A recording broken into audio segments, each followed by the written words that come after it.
Okay, so in this example, we're dealing with percent decrease and we're dealing with a right circular cone. And it says the height of a right circular cone is decreased by 16%. What percent must the radius decrease by so that the volume is decreased by 30%?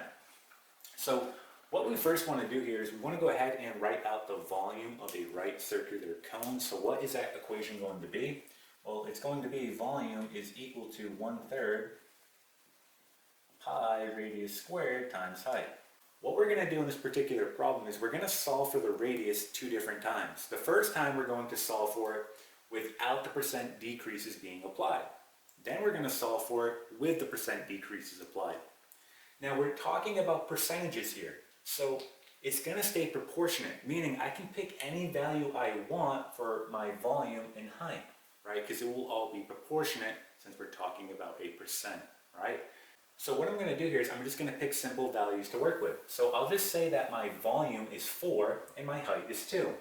So let's go ahead and record that. So I'll say volume is 4 and my height is 2. Again, you could have picked whatever you want, but in this case, I'll just use these numbers. They're pretty simple to work with. All right, so first we're going to solve for the radius without the percent decrease being applied. So just plugging in our values, our volume is 4 equal to 1/3 pi radius squared. Again, our height is going to be 2. So we get 4 is equal to 2/3 pi radius squared. At this point, you just want to divide both sides by 2/3 pi. So let's go ahead and plug that into our calculator.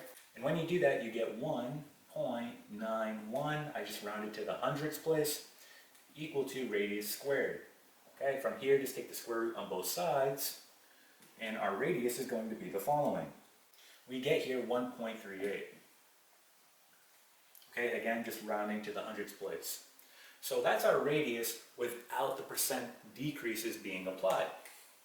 What we're now going to do is we're going to solve for the radius with the percent decreases being applied.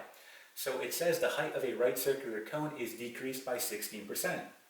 So to show that percent decrease, remember, you start at 1.0.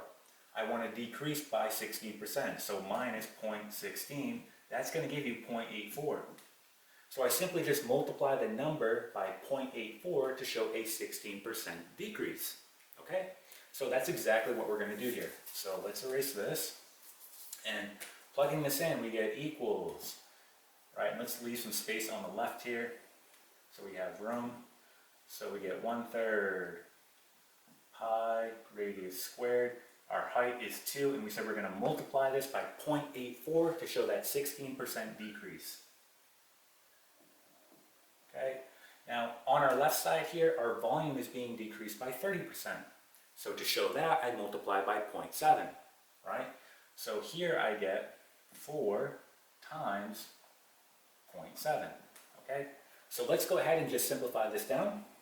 So here I'm going to get 2.8 equal to 1/3 pi radius squared, and this gives me 1.68, right?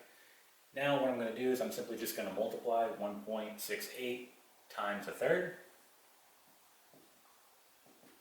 So when we do that, we get 0.56 pi radius squared. Simply divide both sides now by 0.56 pi. And when we do that, we get 1.59. Again, I'm just rounding everything to the hundredths place. So we radius squared. Take the square root on both sides. And we get, again, we're going to get 1.26, again, rounding to the hundredths place. Okay? So we have all the information we need now. So from here, I'm just going to plug it into my equation to figure out the percent increase or decrease. So again, we went from 1.38 to 1.26, and it's asking what percent must the radius decrease by, right? So here's how we're going to do it. Our original is 1.38 times our percent increase or decrease. In this case, it's going to be a decrease because our number got smaller, right? And this is going to be equal to our new number, which is 1.26. So all I'm going to do is divide both sides by 1.38. When you do that, you get the following. You get x is equal to 0.91. So again, this is not your final answer, right? Remember, you start at 1.0, right? So to show that percent decrease, I went from 1.0 to 0.91. That means that's a percent decrease of 9%. So that's going to be your final answer. So what percent must the radius decrease by? It's going to be 9%. And this here is going to be your final answer. Okay, and that is it.